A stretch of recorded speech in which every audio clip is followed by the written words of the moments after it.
نازنین بیگم سے اچھی خاصی بے عزتی کروانے کے بعد وہ واپس کمرے میں داخل ہوا تو عنایہ کا ڈریس اور سامان ٹیبل پر رکھا تھا۔ کمرے کا اے سی آن تھا اور وہ خود بیڈ کے ایک طرف چادر اوڑھے سمٹ کر لیٹی تھی۔ جرت تو دیکھو! غصے سے بڑبڑاتے وہ آگے بڑھا۔ جب جیب میں رکھا فون رنگ ہوا، اس نے نکال کر دیکھا تو اسکرین پر نینا کا نمبر جگمگا رہا تھا۔ نینا کی جانب سے ایک میسج ڈراپ کیا گیا تھا: شادی مبارک، امید کرتی ہوں تمہاری ویڈنگ نائٹ اچھی گزرے گی۔ نینا کی میسج پر اس کا دماغ مزید گھوما تھا۔ وہ موبائل رکھتے اپنی الماری کی جانب بڑھا اور اندر سے ایک نوکیلا چھوٹا سا چاقو نکالا۔ پھر بیڈ پر لیٹی اپنی نئی نویلی دلہن کو دیکھا۔ عقل ٹھکانے لگانے پڑے گی، میں اس کی حرکتیں برداشت نہیں کر سکتا۔ چاقو کی چمک دیکھتے وہ طنزیہ مسکرایا، پھر بیڈ پر لیٹی عنایہ کی جانب بڑھا۔ اس کی طرف عنایہ کی پشت تھی۔ چاقو کی نوک کو ہلکا سا عنایہ کی کمر پر دبایا۔ کمر پر چبھن محسوس کرتے عنایہ نے فوراً آنکھیں کھولیں۔ پلٹ کر دیکھا تو اپنے پیچھے حنان کو دیکھا۔ نظر حنان کے چہرے سے ہوتی حنان کے ہاتھ میں موجود چاقو پر پڑی تو فوراً منہ سے چیخ برآمد ہوئی، جسے حنان نے اس کے منہ پر اپنا ہاتھ رکھتے دبا دی۔ آواز بند! اگر میری ماں کی نیند خراب ہوئی تو تمہیں ٹھکانے لگانے میں ایک لمحہ لگے گا، وارننگ دیتے اس نے عنایہ کے منہ سے اپنا ہاتھ اٹھایا۔ دھمکی دے رہے ہو؟ میں نہیں ڈرتی اس کھلونے سے، سانس بحال کرتے وہ لہجہ مضبوط کرتی بولی، پر خوفزدہ تو تھی تبھی پیچھے کھسکی۔ پر اگلے ہی لمحے حنان نے اس کی ٹانگ پکڑتے اسے اپنی جانب کھینچا تو عنایہ بیڈ پر گری۔ چاقو کی نوک اس کے ماتھے سے پھیرتے تھوڑی پر روکی۔ میں دھمکی دینے سے زیادہ عمل پر یقین رکھتا ہوں، کہو تو عمل کر کے دکھا دوں۔ لہجہ انتہائی سرد تھا۔ عنایہ نے لبوں پر زبان پھیری پر منہ سے ایک لفظ نہ بولی۔ کیا ہوا؟ ساری بہادری نکل گئی؟ آواز کیوں نہیں نکل رہی؟ حنان نے تھوڑی پر چاقو کا دباؤ بڑھایا۔ اس کو پیچھے ہٹاؤ پہلے، عنایہ کے حلق سے بمشکل آواز نکلی۔ کیا کہا تم نے؟ میری ماں سے میں نے جہیز کی مانگ کی ہے۔ یہ تمہارا پہلا جھوٹ اور پہلی غلطی تھی، اسی لیے معاف کر رہا ہوں، ورنہ اس چاقو کا استعمال میں جتنا کر چکا ہوں، انسان پر چلانا میرے لیے ایسا ہے جیسے کیک کاٹنا، سمجھی؟ حنان کے غرانے پر عنایہ نے تھوک نگلتے اس بات میں سر ہلایا۔ وہ جو اسے تگنی کا ناچ نچانے کا سوچ رہی تھی، اب خود سہمی ہوئی تھی۔ جیسا میں کہوں گا تم ویسا کرو گی، بالکل فرما بردار بیویوں کی طرح۔ مجھے زبان اور اپنا دماغ چلانے والی لڑکیاں بالکل نہیں پسند۔ چاقو اس کی تھوڑی سے ہٹاتے حنان نے ہدایت کی۔ اسے حنان کے پیچھے ہوتے ہی عنایہ فوراً اٹھی اور مزید پیچھے کھسک گئی۔ اگر تم نے ہمارے درمیان کی کوئی بھی بات میری ماں کو بتائی یا اپنے گھر والوں کو، جو ہوگا اس کی ذمہ دار تم خود ہوگی۔ وہ آخری وارننگ دیتے نیک دراز ہو گیا اور چاقو جان بوجھ کر تکیے کے برابر میں رکھ دیا۔ اور یہ سوئی کس خوشی میں تھی؟ شادی کی پہلی رات ہے، شوہر کی خدمت نہیں کرنی؟ حنان کے سوال پر عنایہ آنکھیں پھیلائے اسے دیکھتے لگی۔ اچانک دوپٹے کا خیال آیا جو بیڈ کے کنارے پر پڑا تھا۔ فوراً اٹھا کر اپنے اوپر پھیلایا۔ اوہ، خوش فہمی کی دکان! میں نے خدمت کا کہا ہے، زیادہ دماغ چلانے کی ضرورت نہیں ہے۔ پاؤں دباؤ میرے۔ اس کی حرکت پر سلگتے حنان نے پاؤں کی جانب اشارہ کیا۔ میں پاؤں دباؤں؟ حیرت سے اپنی طرف انگلی کرتے پوچھا۔ اور کون ہے ہمارے کمرے میں؟ حنان نے تعجب سے پوچھا۔ عنایہ نے سختی سے لب بھینچے اس کے پاؤں کی طرف کھسکی اور پاؤں پر اپنے مہندی سے سجے ہاتھ رکھے۔ خدا کرے تمہاری ٹانگیں ٹوٹ جائیں بغیرت آدمی! دل میں اس بے حس انسان کو کوسا۔ کوسنے بعد میں دینا، ابھی زور لگاؤ۔ حنان کی آواز پر اس نے اور زور سے پاؤں دبایا۔ اسے جی بھر کر رونا آ رہا تھا۔ وہ پہلی رات کی دلہن تھی اور اس کا شوہر اس سے پاؤں دبوا رہا تھا۔ اس سے بڑی بے عزتی کیا ہوگی؟ حنان تو موبائل پر مصروف ہو چکا تھا، جبکہ عنایہ کو اب نیند آنے لگی تھی۔ حنان کے پاؤں پر رکھے اپنے ہاتھ پر ہی اس کا سر ڈھلکا تھا اور وہ ہند کی وادیوں میں اتر گئی تھی۔ حنان نے اپنے پاؤں پر اس کا بوجھ دیکھا۔ موبائل ایک طرف رکھتے اس نے اپنا پاؤں عنایہ کے نیچے سے کھینچا، ایک نظر عنایہ کے بے سدھ وجود کو دیکھا اور کمرے سے باہر نکل گیا۔ اس کے جاتے ہی عنایہ نے اپنی آنکھیں کھولیں۔ مجھ سے خدمت کروانے کا انجام میں تمہیں کل صبح دکھاؤں گی mister Hanan, just wait and watch, ناک سکیڑ کر کہتی وہ واپس اپنے بستر پر دراز ہو گئی۔ اگلی صبح نازنین نے اسے اٹھایا۔ وہ تیار ہوئی، اس کے میکے والے آنے والے تھے۔ حنان کمرے میں نہیں تھا۔ وہ باہر آئی تو گھر والے پہنچ چکے تھے۔ سب سے مل کر وہ ان کے ساتھ ناشتہ کرنے لگی۔ حنان بھی خاموشی سے ناشتے میں مشغول تھا، شاید وہ بہت کم گو تھا۔ ناشتے کے بعد نازنین نے عنایہ کو جانے کی تیاری کرنے کا کہا تو وہ واپس اپنے کمرے میں چلی گئی۔ اپنا بیگ اٹھاتے ایک تنقیدی نظر شیشے پر ڈالی اور کمرے سے باہر نکل گئی۔ عنایہ کمرے سے نکلتے اچانک رکی، نظریں حنان پر اٹکیں۔ شرافت کا لبادہ اوڑھ کر وہ کتنی معصومیت سے بیٹھا تھا۔ اس نے آگے بڑھتے سب کی توجہ اپنی جانب مبذول کروائی۔ حنان، میں وہ پیسے کمرے میں ہی بھول آئی ہوں، ذرا لا دیں گے؟ عنایہ کا لہجہ بلا کا معصوم اور شہد جیسا تھا۔ حنان نے چونک کر اسے دیکھا۔ کون سے پیسے؟ اس نے اسپاٹ لہجے میں پوچھا۔ شاید وہ سلامیوں کے پیسوں کا مطالبہ کر رہی تھی جو اس کی ماں کے پاس رکھے تھے۔ عنایہ کے لبوں پر فاتحانہ مسکراہٹ رینگ گئی۔ وہ جانتی تھی کہ ایک معمولی نوکری پیشہ شخص کے لیے 10,000 کیا اہمیت رکھتے ہیں۔ وہی 10,000 جو صبح آپ نے مجھے خرچے کے لیے دیے تھے۔ جلدی کیجیے، گاڑی بک کروا لی ہے، آتی ہوگی۔ حنان کی آنکھیں ذرا سی سکڑیں۔ اسے عنایہ کا مقصد سمجھنے میں دیر نہیں لگی تھی۔ وہ اسے سب کے سامنے نیچا دکھانا چاہتی تھی، اسے معاشی بوجھ تلے دبانے کی کوشش کر رہی تھی۔ اسے لگا تھا کہ حنان تلملا اٹھے گا، کیونکہ ایک 40,000 کمانے والے کے لیے یہ رقم اس کا بجٹ ہلا دینے کے لیے کافی تھی۔ حنان کی ماں فوراً بول اٹھی، حنان جاؤ بیٹا، بہو کے پیسے لے آؤ، اسے دیر ہو رہی ہے۔ حنان خاموشی سے اٹھا اور کمرے کی طرف چل دیا۔ اس کے چہرے پر کوئی پریشانی نہیں تھی، بلکہ اس کے دل میں عنایہ کی اس دلیری پر ایک عجیب سی ستائش ابھری۔ تو رات کے خوف کا اس پر کوئی اثر نہیں ہوا، الٹا مجھ پر ہی وار کر رہی ہے، اس نے سوچا۔ وہ اس کی مکاری پر اش اش کر اٹھا۔ کمرے میں پہنچ کر اس نے الماری کے خفیہ خانے سے اپنا بٹوا نکالا جس میں نوٹ بھرے تھے۔ اس کے لیے 10,000 سمندر میں سے ایک قطرے کے برابر بھی نہیں تھے۔ اس نے سکون سے نوٹ نکالے اور باہر آ گیا۔ عنایہ دہلیز پر کھڑی اپنی جیت کا جشن منا رہی تھی کہ اب حنان کا چہرہ دیکھنے والا ہوگا، مگر جب حنان نے نہایت اطمینان اور بے نیازی سے نوٹ اس کی ہتھیلی پر رکھے تو عنایہ کا دل دھک سے رہ گیا۔ یہ لو عنایہ، پیسے نیچے گرے ہوئے تھے، آئندہ ذرا احتیاط سے، حنان نے اس کی آنکھوں میں جھانکتے نہایت پرسکون آواز میں کہا۔ عنایہ نے نوٹ تو تھام لیے۔ آئندہ دیکھ کر پنگا لینا مجھ سے، اگر دوبارہ مجھ پر چاقو تانا تو اس سے بڑا جھٹکا دوں گی۔ وہ اپنی کامیابی پر فخریہ مسکراتے گردن اکتاتے بولی اور مڑ کر اپنے گھر والوں کے ساتھ باہر نکل گئی، جبکہ حنان وہیں کھڑا اسے جاتے ہوئے دیکھتا رہا۔ حنان جب اپنے لگژری اپارٹمنٹ میں داخل ہوا تو وہاں کی خاموشی اور مدھم روشنی اس کے اندرونی انتشار کو چھپانے میں ناکام تھی۔ وہ سیدھا اپنے بیڈ روم میں گیا جہاں نینا پہلے سے ہی صوفے پر بیٹھی اس کا انتظار کر رہی تھی۔ حنان نے اپنی شرٹ اتاری اور اسے ایک طرف پھینکتے اوندھے منہ بیڈ پر گرا۔ تھکن اور ذہنی دباؤ اس کے انگ انگ سے چھلک رہا تھا۔ ابھی چند لمحے ہی گزرے تھے کہ اسے اپنی کمر پر ریشمی لمس محسوس ہوا۔ نینا نے اپنی انگلیاں اس کی کمر پر پھیرتے ہوئے جھک کر اس کے کان کے قریب سرگوشی کی۔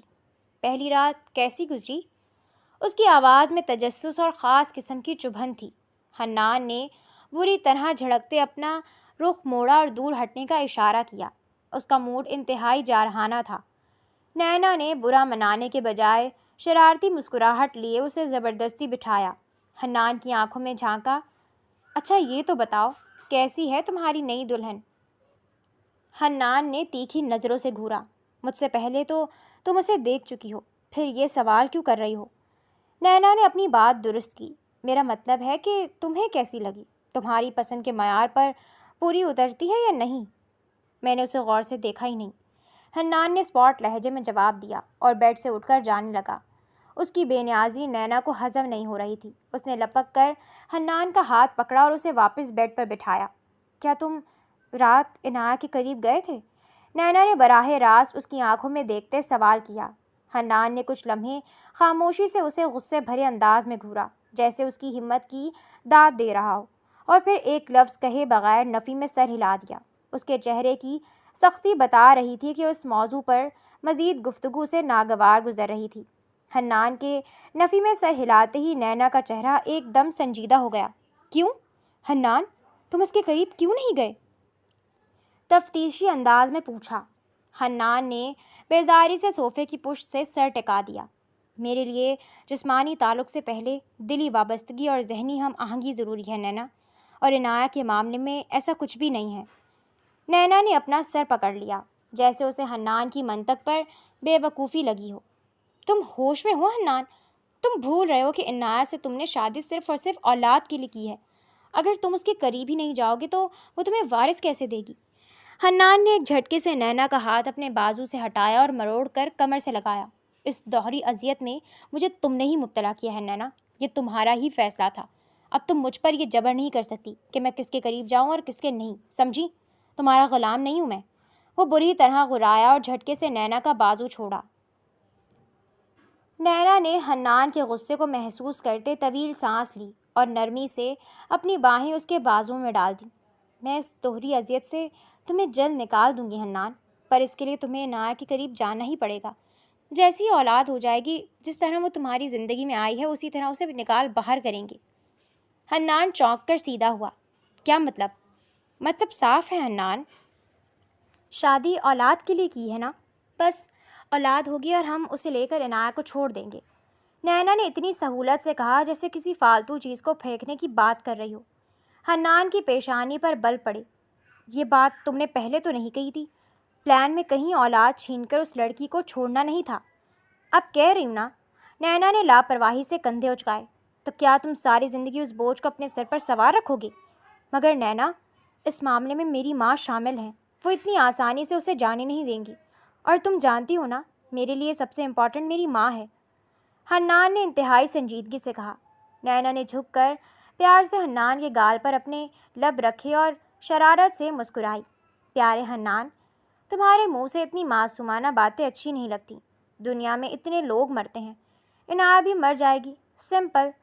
وہ اتنی صفاقی سے یہ جملہ ادا کر کے پیچھے ہٹی اور حنان کو جانچتی نظروں سے دیکھنے لگی۔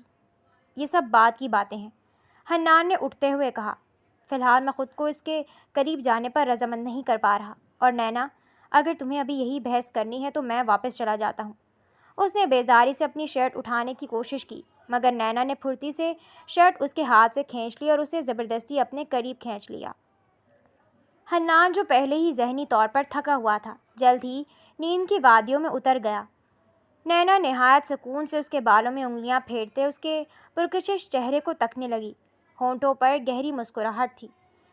میں جانتی تھی حنان، تم میرے علاوہ کسی کی طرف نہیں دیکھ سکتے، نہ کسی سے محبت کر سکتے ہو اور نہ مائل ہو سکتے ہو۔ بس ایک بار تمہیں تمہارا وارث مل جائے، پھر میں اس عنایہ کو تمہاری زندگی سے ایسے نکال دوں گی جیسے وہ کبھی آئی ہی نہیں تھی۔ اس نے اطمینان بھری سانس لی اور اپنا سر حنان کے چوڑے سینے پر رکھ کر آنکھیں موند لی۔ کل کی رات نینا کے لیے بھی کسی قیامت سے کم نہیں تھی۔ وہ دنیا کے سامنے خود کو کتنا ہی پرسکون کیوں نہ ظاہر کرتی، پر حنان کو کسی اور عورت کے ساتھ بانٹنا اس کے لیے جان لیوا فیصلہ تھا۔ وہ صرف اپنی جسمانی کمزوری اور مجبوری کی وجہ سے خاموش تھی۔ عنایہ جب اپنے گھر پہنچی تو آدھا دن گزرنے کے بعد ہی بار بار اپنا فون دیکھنے لگی۔ شادی ہو گئی تھی، پر نئی نویلی دلہن والی کو یہ بات محسوس ہی نہیں ہو رہی تھی۔ اسکرین روشن کرتی اور پھر بیزاری سے اسے ایک طرف پٹک دیتی۔ اس کی بڑی بہن، جو کب سے اسے نوٹ کر رہی تھی، شرارت سے مسکراتے ہوئے اس کے پاس آ بیٹھی۔ کیا بات ہے؟ حنان بھائی کے میسیجز آ رہے ہیں کیا؟ ذرا ہمیں بھی تو بتائیں کیا باتیں ہو رہی ہیں؟ اس نے عنایہ کو چھیڑتے ہوئے پوچھا۔ عنایہ نے مصنوعی مسکراہٹ لبوں پر سجا کر بات ٹال دی۔ کچھ بھی تو نہیں۔ وقت گزرتا گیا اور سورج ڈھلنے لگا۔ جیسے جیسے شام کے سائے گہرے ہو رہے تھے، عنایہ کے گھر والوں کی تشویش بھی بڑھنے لگی۔ وہ سب اب حنان کا پوچھنے لگے تھے کہ ابھی تک اس کا کوئی فون یا پیغام کیوں نہیں آیا۔ آخر کار ماں کے اصرار پر عنایہ نے ہچکچاتے ہوئے حنان کا نمبر ملایا۔ آپ کا مطلوبہ نمبر اس وقت بند ہے۔ آپریٹر کی اسپاٹ آواز نے عنایہ کے غصے کو مہیز دی۔ اس نے دوبارہ ملایا، سہبارہ ملایا، مگر نتیجہ وہی تھا، اس کا فون بند جا رہا تھا۔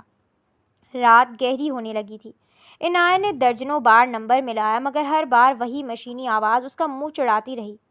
ابا، حنان کا فون مسلسل بند جا رہا ہے، پتہ نہیں کہاں مصروف ہیں۔ عنایہ نے لاؤنج میں بیٹھے اپنے والد سے کہا۔ ابھی اس کے والد کچھ کہنے ہی والے تھے کہ اچانک گھر کے بیرونی دروازے پر دستک ہوئی۔ اس نے دروازہ کھولا تو سامنے حنان کھڑا تھا۔ فون بند تھا تمہارا؟ عنایہ نے پوچھنا چاہا مگر اپنے گھر والوں کی موجودگی کا خیال کر کے خاموش ہو گئی۔ حنان اندر داخل ہوا تو عنایہ کے رویے میں اچانک ایک حیرت انگیز تبدیلی آئی۔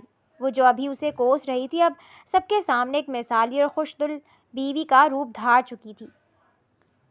آپ آ گئے حنان؟ میں کب سے آپ کا انتظار کر رہی تھی۔ آئیے نا، کھانا بالکل تیار ہے۔ حنان نے خاموشی سے اسے دیکھا۔ وہ کمال اداکارہ تھی۔ کھانے سے فارغ ہوتے ہی حنان نے مختصر سی اجازت لی۔ اب ہمیں نکلنا چاہیے، کافی دیر ہو رہی ہے۔ عنایہ نے اپنا سامان سمیٹا۔ اسے لگا تھا کہ شاید حنان کسی گاڑی میں آیا ہوگا، مگر جب وہ باہر نکلی تو وہاں حنان کی بائک کھڑی تھی۔ آئیے، حنان نے بائک سٹارٹ کرتے ہوئے مختصر سا حکم دیا۔ عنایہ خاموشی سے بائک پر پیچھے بیٹھ گئی۔ جیسے ہی بائک گلی سے باہر نکلی، عنایہ کی وہ خوش دلی اور مسکراہٹ کسی پرانے لباس کی طرح اتر گئی۔ اس نے حنان کے کندھے کی طرف جھک کر غصے سے سرگوشی کی۔ نمبر کیوں بند تھا تمہارا؟ اور یہ بائک پر لینے آنا ضروری تھا؟ حنان نے کوئی جواب نہیں دیا، بس بائک کی رفتار تھوڑی اور بڑھا دی۔ دن تیزی سے مہینوں کی صورت ڈھلنے لگے، مگر حنان اور عنایہ کے درمیان تعلق کی برف پگھلنے کا نام نہیں لے رہی تھی۔ ان کے بیچ میاں بیوی جیسا کوئی تکلف نہ تھا، نہ ہی کوئی کلام۔ حنان کی زندگی ایک میکان کی روٹین کا حصہ بن چکی تھی۔ وہ صبح سویرے نکل جاتا اور پھر رات گئے کبھی کبھی تو آدھی رات کے بعد گھر لوٹتا۔ عنایہ کے لیے وہ اس گھر میں موجود ایسا سایہ تھا جس سے اس کا آمنا سامنا بہت کم ہوتا تھا۔ گھر کے اس حبس زدہ ماحول میں عنایہ کے لیے واحد پناہ گاہ حنان کی ماں نازنین کی رفاقت تھی۔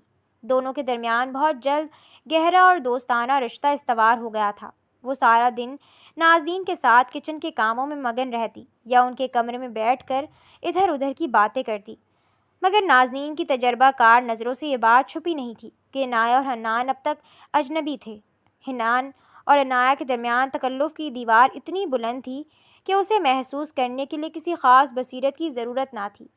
ایک رات جب حنان حسب معمول دیر سے گھر داخل ہوا تو نازنین اسے کچن میں مل گئیں۔ حنان، ذرا ٹھہرو، انہوں نے سنجیدگی سے اسے روکا۔ میں پچھلے کئی دنوں سے نوٹ کر رہی ہوں، تمہارے اور عنایہ کے بیچ سب ٹھیک تو ہے نا؟ تم گھر لیٹ آتے ہو، اس سے بات تک نہیں کرتے، یہ کیسی شادی شدہ زندگی ہے؟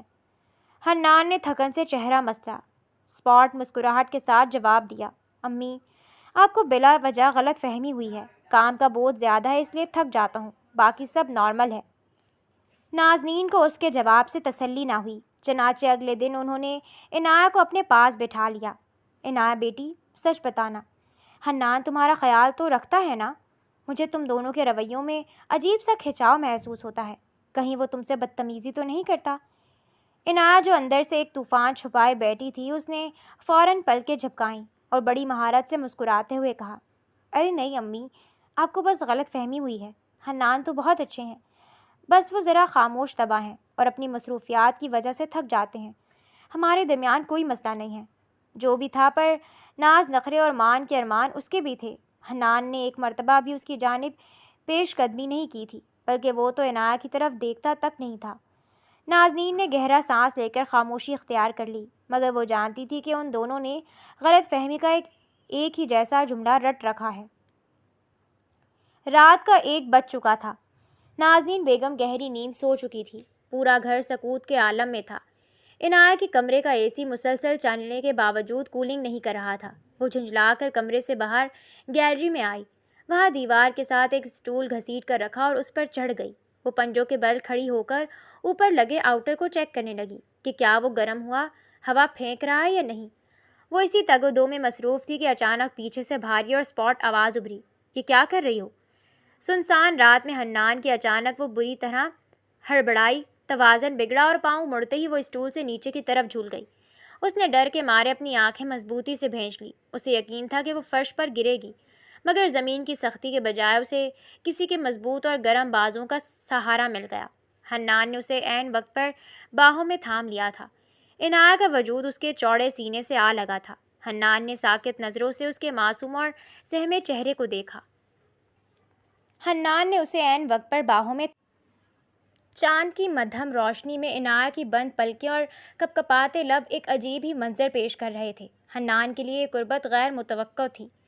عنایہ نے ڈرتے ڈرتے ایک آنکھ کھولی اور پھر دوسری۔ سامنے حنان کا چہرہ اس قدر قریب تھا کہ اس کے سانسوں کی تپش عنایہ کے گالوں پر محسوس ہو رہی تھی۔ اس نے بوکھلا کر خود کو چھڑانے کی کوشش کی۔ کیا بدتمیزی تھی یہ! اسے پیچھے سے آ کر کون بولتا ہے؟ اس نے اپنی گھبراہٹ چھپانے کے لیے غصے کا سہارا لیا۔ حنان نے اس کے غصے کو مکمل نظر انداز کیا اور تھوڑا اور نیچے جھک کر اس کی آنکھوں میں جھانکا۔ تو اس اندھیرے میں تم یہاں کیا کر رہی تھی؟ دماغ تو ٹھیک ہے تمہارا، جو اندر ٹھنڈی ہوا چھوڑ کر باہر گرم ہوا کھانے اسٹول پر چڑھی بیٹھی تھی؟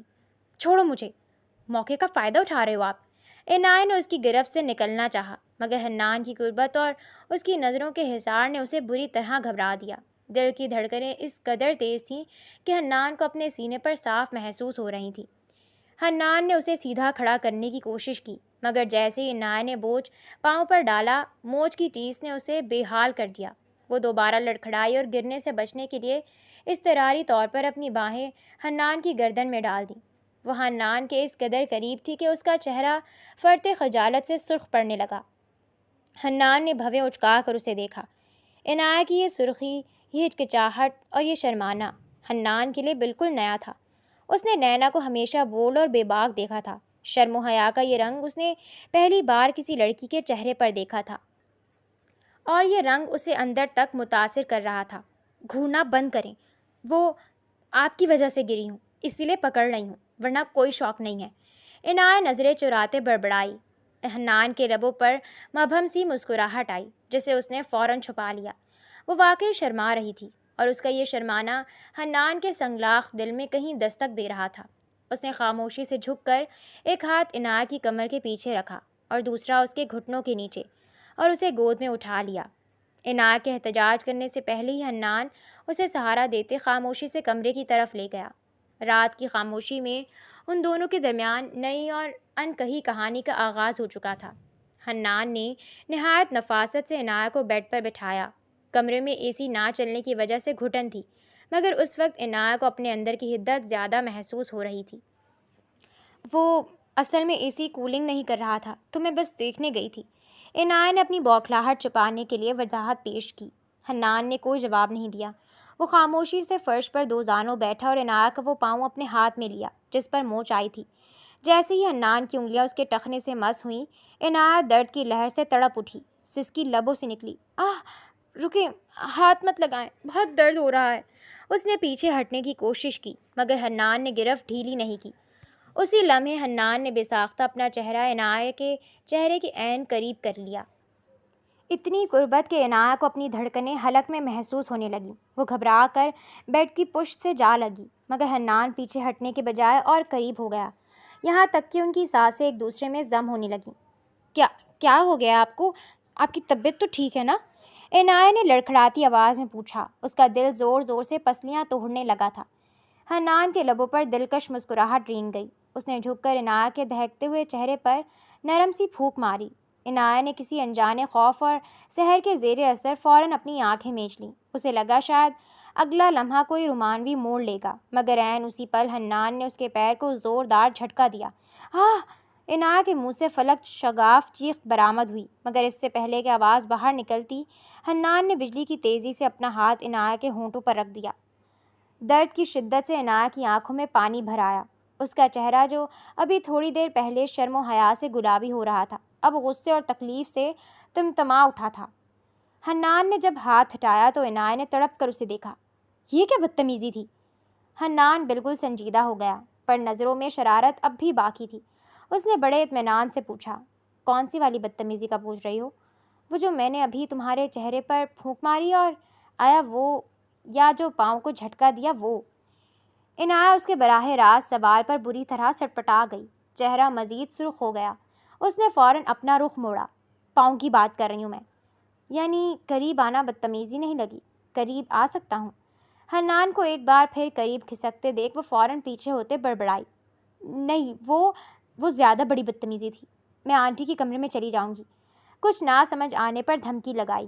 حنان بے ساختہ ہنسا۔ عنایہ نے فوراً آفس دیکھا۔ اس نے اب تک حنان کو پہلی مرتبہ ہنستے ہوئے دیکھا تھا۔ وہ بہت مختصر ہنسا تھا پر بہت دلکش لگا تھا۔ ڈرپوک۔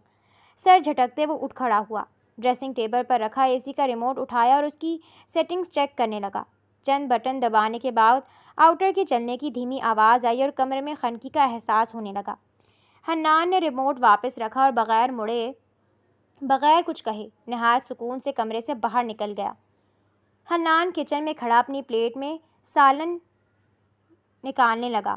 باہر کی دنیا میں وہ چاہے کتنا ہی بڑا نام کیوں نہ تھا، مگر اسے آج بھی رات کا کھانا اپنی ماں کے ہاتھ کا ہی پسند تھا۔ کھانے کی خوشبو اور گھر کا سکون اسے نینا کے اس لگژری اپارٹمنٹ سے زیادہ میسر تھا۔ کھانا کھاتے ہوئے سر جھٹکنے کے باوجود اس کے ذہن میں بار بار عنایت کے بدلے ہوئے رنگ آ رہے تھے، شرمندگی، غصہ اور معصومیت۔ حنان نے خود کو جھٹکا اور خالی پلیٹ رکھ کر کمرے کی جانب بڑھا۔ دوسری طرف کمرے میں اب اے سی کی بھرپور کولنگ شروع ہو چکی تھی، مگر عنایت کے وجود میں اب بھی تپش سی باقی تھی۔ حنان کی قربت کا تصور اسے بار بار بے چین کر رہا تھا۔ پورا وجود گل و گلال ہو رہا تھا، جیسے کوئی انکہی دستک اس کے دل پر ہوئی ہو۔ اچانک اسے راہداری میں حنان کے قدموں کی چاپ سنائی دی۔ عنایت کے ہاتھ پاؤں ٹھنڈے پڑنے لگے۔ وہ واپس آ رہے ہیں، اگر انہوں نے پھر سے ایسا ویسا کچھ کیا تو؟ اس کے ذہن میں خطرے کی گھنٹیاں بجنے لگیں۔ گھبراہٹ میں اسے اور کچھ نہ سوچا تو اس نے جلدی سے بیڈ کے درمیان میں پڑے تکیے اٹھائے اور ایک لمبی دیوار کی صورت اپنے اور حنان کے حصے کے درمیان حائل کر دی۔ شادی کے بعد یہ پہلا موقع تھا جب اس نے اس طرح تکیوں کی دیوار بنائی تھی۔ اس سے پہلے حنان کی بے نیازی نے اسے کبھی اس بات پر مجبور نہیں کیا تھا۔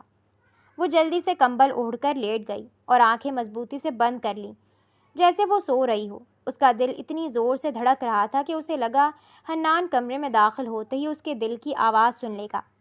وہ ساکت پڑی رہی، مگر اس کے ذہن میں مسلسل یہی خیال گردش کر رہا تھا کہ حنان ابھی آئے گا، تکیے ہٹائے گا اور پھر سے وہی سحر انگیز قربت اسے اپنی لپیٹ میں لے لے گی۔ دروازہ کھلنے کی ہلکی سی آواز آئی اور عنایت نے ایک دم سے اپنا سانس روک لیا۔ اسے محسوس ہوا کہ حنان بیڈ کے قریب آیا ہے اور اب وہ وہیں ساکت کھڑا اسے دیکھ رہا تھا۔ اس کے بچاؤ کے عمل پر حنان کا دل کیا کہ زور سے ہنسے۔ اس کی معصوم بیوی کا دماغ واقعی گھٹنوں میں تھا۔ اگر وہ قریب آنا چاہتا تو کیا عنایت روک سکتی تھی، یا یہ تکیے اس کے آگے ہار بنتے؟ سر نفی میں ہلاتے وہ دوسری طرف لیٹ گیا، پر یہ پہلی بار تھا کہ عنایت کی کمرے میں موجودگی نے اسے اٹریکٹ کیا تھا۔ وہ تکیے پر بکھرے عنایت کے ریشمی بال دیکھنے لگا۔ اچانک خواہش ہوئی کہ اس کے بالوں کو چھوئے، لیکن ذہن جھٹکتے کروٹ بدل کر لیٹ گیا۔ وہ برآمدے میں بیٹھی کھلے آسمان کو گھور رہی تھی، سوچے رات کے ادھورے لمحے پر اٹکی ہوئی تھی۔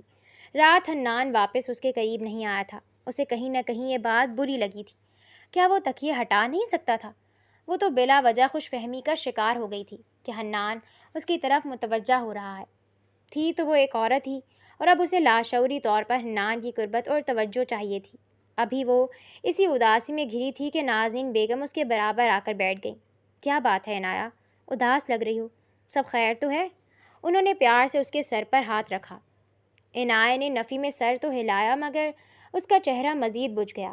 نازنین بیگم کے دوبارہ اصرار پر عنایت نے ایک گہرا سانس لیا اور ان کی طرف دیکھا۔ امی، آپ مجھ سے وعدہ کریں کہ آپ حنان سے کچھ نہیں کہیں گی، یہ میری سیلف رسپیکٹ کی بات ہے۔ نازنین بیگم نے مسکرا کر اس کا ہاتھ تھاما۔ وعدہ رہو، اب بتاؤ تو صحیح کیا بات ہے؟ عنایت نے جھجکتے ہوئے بات کا آغاز کیا۔ میں چاہتی ہوں کہ حنان میری طرف متوجہ ہوں، مجھے دیکھیں، میری تعریف کریں، بالکل ویسے ہی جیسے عام شوہر اپنی بیویوں کے ساتھ ہوتے ہیں۔ نازنین بیگم دھیما سا مسکرائیں۔ عنایت، تم نے کبھی خود ایسی کوشش کی ہے کہ وہ تمہاری طرف متوجہ ہو؟ میں نے کئی بار تمہیں اشاروں میں سمجھایا، مگر نہ تو تم کبھی اس کے لیے تیار ہوئیں، نہ اس کے آنے پر ساتھ کھانا کھانے کی کوشش کی۔ تم نے اسے اپنی موجودگی کا احساس ہی نہیں دلایا۔ عنایت نے حیرت سے انہیں دیکھا تو وہ بات جاری رکھتے بولیں، دیکھو، مرد کو اپنی موجودگی کا احساس دلانا پڑتا ہے۔ تم تیار ہو، بن سنور کر اس کے سامنے آؤ، پھر دیکھنا وہ تمہارے پیچھے کیسا دیوانہ ہوتا ہے۔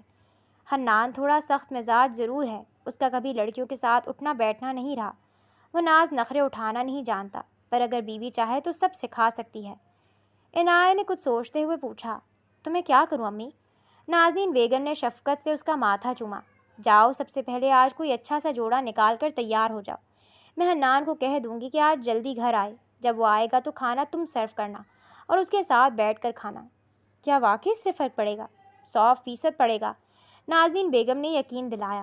عنایہ وہاں سے اٹھنے لگی مگر پھر اچانک رک کر سوال کر دیا جو اسے اندر ہی اندر کھا رہا تھا۔ امی، کیا حنان کسی اور کو پسند کرتے ہیں؟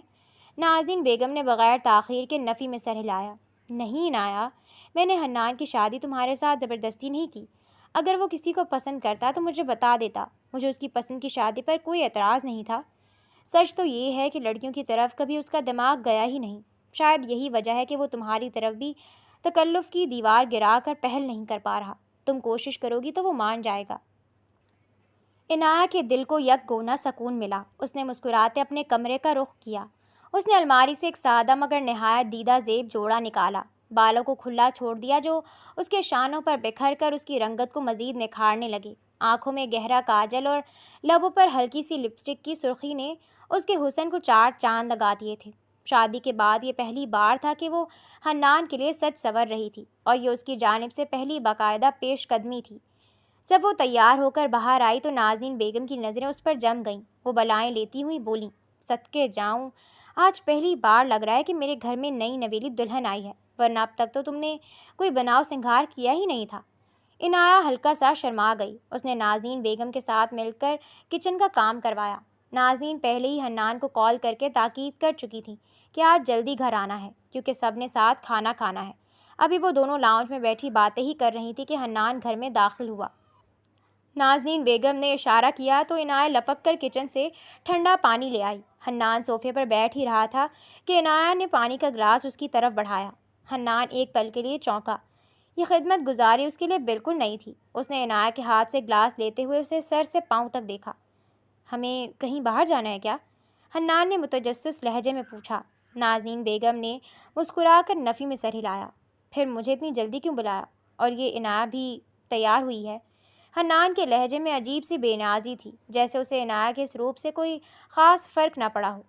یہ سنتے ہی عنایہ کا منہ بن گیا۔ اس کی ساری محنت پر جیسے کسی نے پانی پھیر دیا ہو۔ نازنین بیگم نے بیٹے کو گھور کر دیکھا۔ کیا مطلب؟ کہیں جانا ہوگا تو ہی وہ تیار ہوگی؟ سہاگن ہے، اپنے شوہر کے لیے تیار تو ہو سکتی ہے۔ حنان نے بس معنی خیز انداز میں ہونٹ سکیڑے مگر دوبارہ عنایہ کی طرف آنکھ اٹھا کر نہ دیکھا۔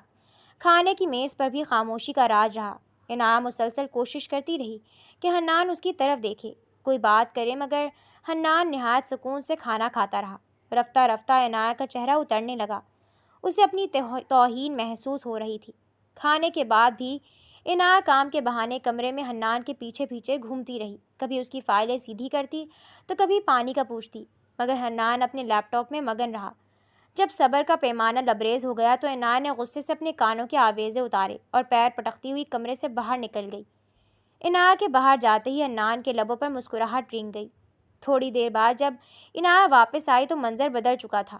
اس کا چہرہ اب میک اپ سے بالکل پاک تھا، بال بندھے ہوئے تھے اور آنکھوں میں وہی پرانی بے رخی لوٹ آئی تھی۔ حنان اب بھی اسے نظر انداز کر رہا تھا۔ نازنین کے مشورے پر عمل کرتے ہوئے عنایہ اب روزانہ بن سور کر اس کا انتظار کرتی تھی، مگر جیسے جیسے دن گزر رہے تھے اس کی ہمت جواب دیتی جا رہی تھی۔ اسے اپنا آپ کمتر اور غیر دلکش محسوس ہونے لگا تھا۔ وہ خود سے جھنجھلانے لگی تھی۔ رات کے پہر جب حنان کمرے میں داخل ہوا اور بیڈ کے کونے پر بیٹھا تو عنایہ جو لیٹی ہوئی تھی ایک جھٹکے سے اٹھ کر بیٹھ گئی، نظریں حنان کے چہرے پر ٹکا دیں۔ وہ کچھ دیر اس کی نظروں کو نظر انداز کرتے رہا، پھر نگاہ اٹھا کر عنایہ کو دیکھا تو وہ اسے ہی دیکھ رہی تھی۔ کیا ہوا؟ خیریت؟ حنان نے اس کے سنجیدہ چہرے کو دیکھ کر پوچھا۔ عنایہ نے گہرا سانس لیا اور نظریں جھکا گئی۔ مجھے آپ سے ایک بات پوچھنی تھی، اگر آپ برا نہ مانے تو۔ حنان نے سوالیہ نظروں سے دیکھا۔ عنایہ نے تھوک نگلا اور ہمت مجتمع کر کے ایک ہی سانس میں پوچھ ڈالا، کیا آپ گے ہیں؟ کمرے میں جیسے موت جیسی خاموشی چھا گئی۔ حنان کو لگا شاید اسے سننے میں کوئی بہت بڑی غلطی ہوئی ہے۔ اس نے یک ٹک عنایہ کو دیکھا جس کے چہرے پر سنجیدگی تھی۔ کیا؟ پھر سے پوچھنا ذرا۔ حنان کا لہجہ اب اسپاٹ ہو چکا تھا۔ عنایہ نے ذرا بلند آواز میں دہرایا، میں پوچھ رہی ہوں کہ آپ گے ہیں؟ حنان نے اسے اتنی سرد اور سنجیدہ نظروں سے گھورا کہ عنایہ کی ریڑھ کی ہڈی میں سنسنی دوڑ گئی۔ اس نے بوکھلا کر وضاحت دینی شروع کی، میرا مطلب ہے آج کل چل رہا ہے نا ایسا کہ لڑکوں کو لڑکیوں میں دلچسپی نہیں ہوتی، ان کی فیلنگز بدل جاتی ہیں، بس ویسے ہی پوچھ رہی تھی۔ ورنہ بظاہر تو آپ مرد ہی لگتے ہیں۔ آخری جملہ اس نے شدید خجالت سے سر جھکا کر کہا۔ حنان اسے کافی دیر تک دیکھتا رہا، پھر نہایت دھیمے لہجے میں پوچھا، تمہارے ذہن میں یہ سوال آیا کیسے؟ عنایت نے لاپرواہی سے کندھے اچکائے، مگر آواز میں لرزش واضح تھی۔ ویسے ہی، آپ کبھی مجھے دیکھتے ہی نہیں، نہ کوئی انٹرسٹ شو کرتے ہیں۔ میرا مطلب ہے، شاید میں اتنی خوبصورت نہیں ہوں، پر عورت تو عورت ہوتی ہے نا، اور مردوں کو عورت میں کشش ہوتی ہے، پر آپ کو نہیں ہوتی، اس لیے۔ وہ پریشانی میں الفاظ جوڑ نہیں پا رہی تھی۔ حنان نے چند لمحے کچھ سوچا، پھر شرارت اور سنجیدگی کے امتزاج سے پوچھا، تو کیا تم چاہتی ہو میں تمہیں دیکھوں، تمہاری طرف اٹریکٹ ہوں؟ عنایت نے فوراً نفی میں سر ہلایا۔ میں نے ایسا کب کہا؟ اوہ، تو پھر تم چاہتی ہو کہ میں تمہاری طرف نہیں بلکہ کسی دوسری عورت کی طرف اٹریکٹ ہو کر دکھاؤں؟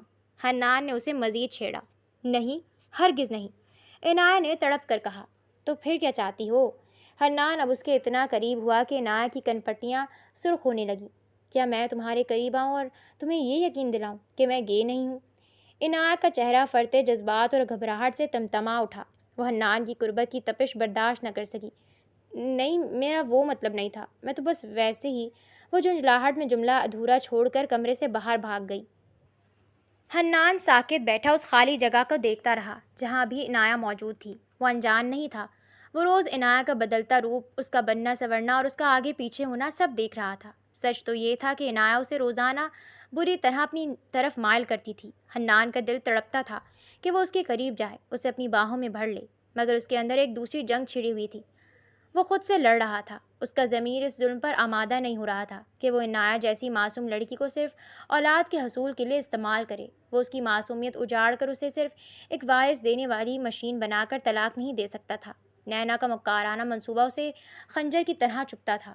وہ اسے نظر انداز نہیں کر رہا تھا، بلکہ وہ اسے اس اذیت سے بچانے کی کوشش کر رہا تھا جو نینا نے اس کے لیے لکھ رکھی تھی۔ عنایت نے سوچا تھا کہ گے والی گفتگو کے بعد حنان اس کی بات کا مفہوم سمجھ جائے گا اور وہ اس کی طرف پہل کرے گا، مگر حنان کی وہی پرانی بے نیازی دیکھ کر اس کا بچا کچا حوصلہ بھی ٹوٹ گیا۔ اس نے ساری کوششیں ترک کر دیں۔ اب نہ وہ بنتی سنورتی تھی اور نہ ہی حنان کے آگے پیچھے پھرتی۔ اسے لگ رہا تھا کہ وہ دیوار سے سر ٹکرا رہی ہے۔